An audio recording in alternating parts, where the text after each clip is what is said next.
What's up, y'all? Happy Saturday.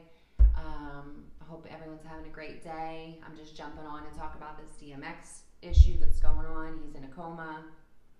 He overdosed. Apparently, they were trying to say it was because of his asthma, but he had ingested some type of white powder, and we know how that goes.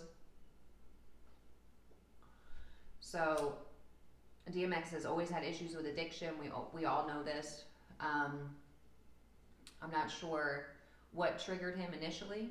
I've never watched an interview where he had said, like, why he has those issues and why he started using.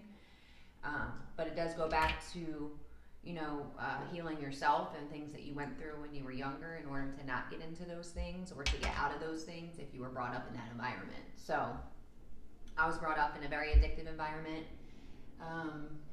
Almost everybody around me was on some type of drug, and it altered their mental state, it altered their personality, it altered how they spoke to me, how they spoke to other people, how they treated other people, their actions, everything, So addiction is not pretty. It's something that a lot of people go through, and you probably don't even know that they're going through it. For me, I always stayed away from people with addictions because I grew up around addiction. So I know how hard it is for your mental state to become normal when you're an addict. You could tell people 1,000 times, "Hey, this shit's killing you. Hey, you're a fucking asshole. Hey, I want the original person back that I fell in love with or that I grew up with." But you can't do anything if these people don't want to change themselves. So, this DMX overdosed how many times in his life? So I don't know if this is the time that God is like, "Hey, this is your time to go." But, I want to put prayers out to him and his family because it's not something that, is easy to deal with. Watching people die, he's brain dead, he's in a coma, it's just a matter of time probably.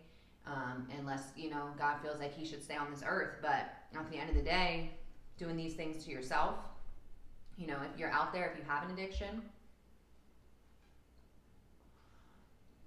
I ran out of hemp wraps, so I rolled this fucking zigzag. This shit's like a damn flute. Anyway, if you have an addiction, if you have an issue, you need to talk to somebody about it. Don't bottle that shit up. And, if you really want to change your life, if you take a step back and say, am I ready to die? Am I ready to leave behind my kids, my family, my wife, my husband, whatever it is, then you can continue to use. But if you're ready to change your life, you have to talk to somebody and you have to take that first step. And it's going to be scary, and it is what it is. It's a life or death situation. The shit's no joke. Addiction is no joke. I've lost family to addiction. Seeing how these people that are addicted to certain substances live and hide it is the scariest part. I thought my brother was clean for at least like 8 months. Come to find out, he, was past the point of that I could ever imagine.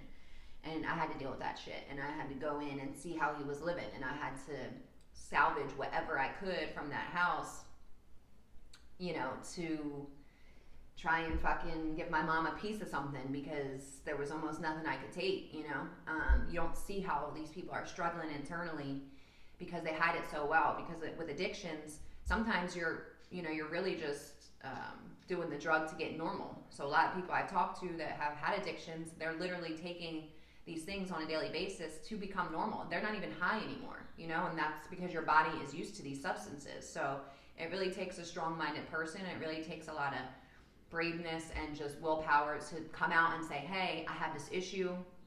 I need help. I want to live. I want to be there for you guys. I want to be a support system. I want to be a normal person again. And that takes a lot of courage coming from an addict's perspective, is what I've learned.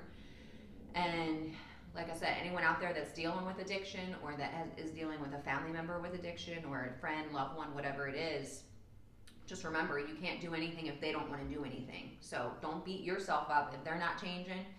And if you're an addict, don't beat yourself up for slipping, but you need to beat yourself up for not trying to live. If you don't give a fuck anymore, great, but there's other people that do give a fuck. So keep that in mind. Prayers out to DMX, his family, his friends. Prayers out to anybody out there that is dealing with something like this and is in this situation. I hope everybody finds peace and healing in their life and doesn't let these things control them. And I hope that if you aren't an addict, you can, you know, possibly put a hand out and help somebody that may need your help, that isn't as strong as you. All right? Have a good weekend, guys. Until next time, stay faded.